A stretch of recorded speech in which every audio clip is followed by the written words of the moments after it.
Pretty interesting release from Doxa here. I don't see a ton of information out there, but it's nice that I have my own Doxa sub here that I picked up from Exquisite Timepieces a little while ago, because we need to do a little comparison. Now this one here is the beta version. And actually, if you look on the dial there, it says sub 300 and then that weird looking B, that's beta. So bit of a test, right? Like a beta, they just kind of redesigned the case and used different elements. Instead of the stainless steel bezel, they went with a ceramic. From what I understand, it's a ceramic crown as well.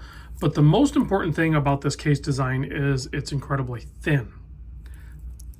For example, my orange sub 300T is 14 millimeter thick. This guy here, which would be similar to the sub 300T because it has the flat sapphire crystal and the same size dial and everything, this thing's only 12 millimeter, 12, 14. That's a huge difference. 2 millimeter doesn't sound like a lot, but when you put these watches side by side, or if you put it on wrist, you can see, and a lot of it's not the mid case. The mid case is slightly different, but not much. It's the case back. The case back protrudes down on my orange one, and it just is almost flat on this beta. So let's get into this thing.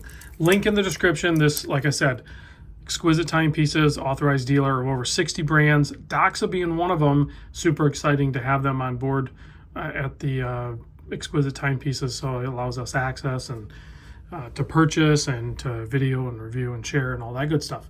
So big thanks to Exquisite for hooking me up with well, the purchase of mine and this one. So reach out to my guy Tyler there, link in the description with direct contact info as well. Tell him I sent you and get the best deal possible. So case width on this, I measure 42.5 millimeter. The lug to lug is 44.6. Those numbers are basically the same as mine. I mean, really close. The big difference is it's only 12 millimeter thick, or that's incredibly thin for a Doxa 300 meter watch. Similar proportions here. You have 20 millimeter lug opening, and then the bracelet, this beads of rice, flares instantly to a 23 millimeter and then tapers back down to 20.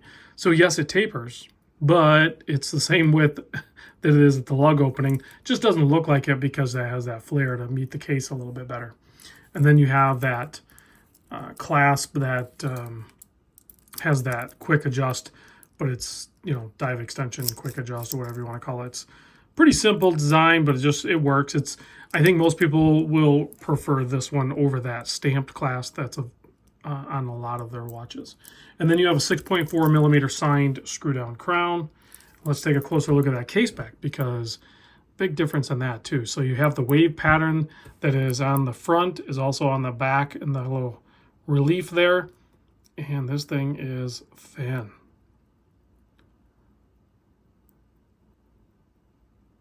Doxa sub 300 beta. These were a little tricky to get there for a while.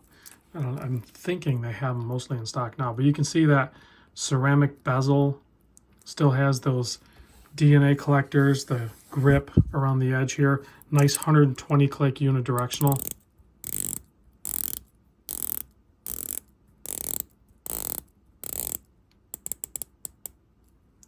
Lines up perfect, no problems there. So you have your timer plus the decompression scale. I believe that's what that is. And then you have that beautiful wave dial that's also a sunray finish. And then the date at the 3 o'clock. Great orange minute hand, stark white hour hand and seconds hand.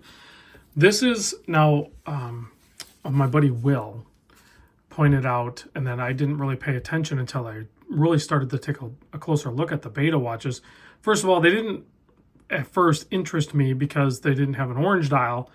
But now that I see it in its entirety, these are actually really cool watches with, and I agree with Will on this one being the best one, mostly because the hour hand is white. And other people have complained about this because there's like a yellow accented one, a few different accent colors.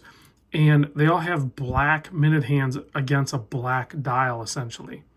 And then just the accent colors of whatever model you're getting. Well, it makes the hour hand basically disappear against the dial.